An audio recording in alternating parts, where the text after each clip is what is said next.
How to use the unread search filter and the unread mail search folder in Outlook. So here I am in my desktop, and then I have here my Outlook application. So this is the classic version of Outlook for the Microsoft 365.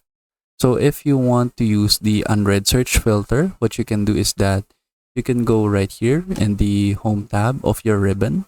Then you can go to filter email, then you can click unread. From here, it will show all of your unread emails right here in your inbox. Then you can go ahead and see your emails right here. And then as you can see, once I go and move to a different email, it will now mark that specific email as read. So if it has this highlight right here, so that means all of these emails are now or are still unread. And then that is it. So you can go ahead and go back right here, and then I'll just go back and go to my inbox.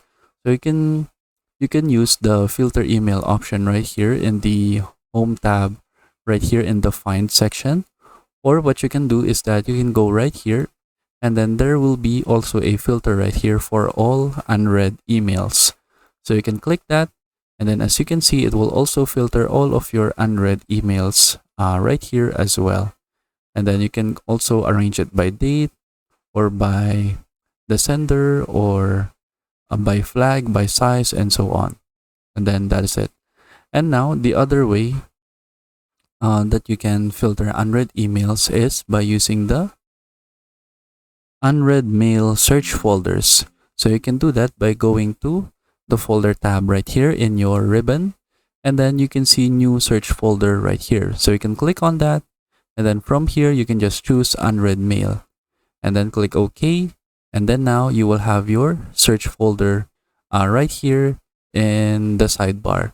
So as you can see, I have two search folders for unread mail since I already created it. And then since I have duplicates of this, I can just delete the other one, click yes, and then we now have this unread mail right here.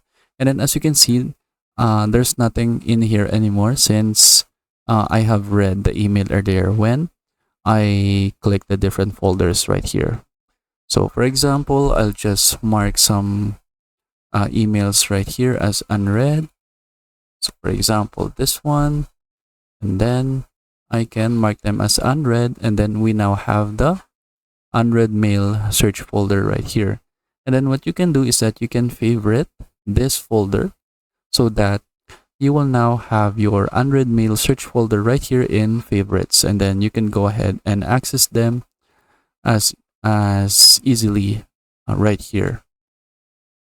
And then that is basically it. So that is how we can use the unread mail filters right here as well as the unread mail search folder. So if you are using the new version of Outlook, so I have the new version open right here, and then I'm using it on the web, but the web and then the new version of Outlook is just the same. And then right here, what you can do is that you can also filter your emails by having your unread emails. So for example, you can just go right here to filter, and then you can go ahead and click unread. And then that will do the same thing. So it will list all of your emails right here that are still unread. And then you can just click this again so that it will go back to the default filter. And then the only difference is that you don't have the unread mail search folders right here, but you still have the filter right here if you need it. And then that is basically it. So that is how you can use the unread mail search filter for both the new version of Outlook and the classic version of Outlook. And then I have also shown you how to use the unread mail search folder right here in the classic version of Outlook. So I hope you learned how to do it, and thank you for watching.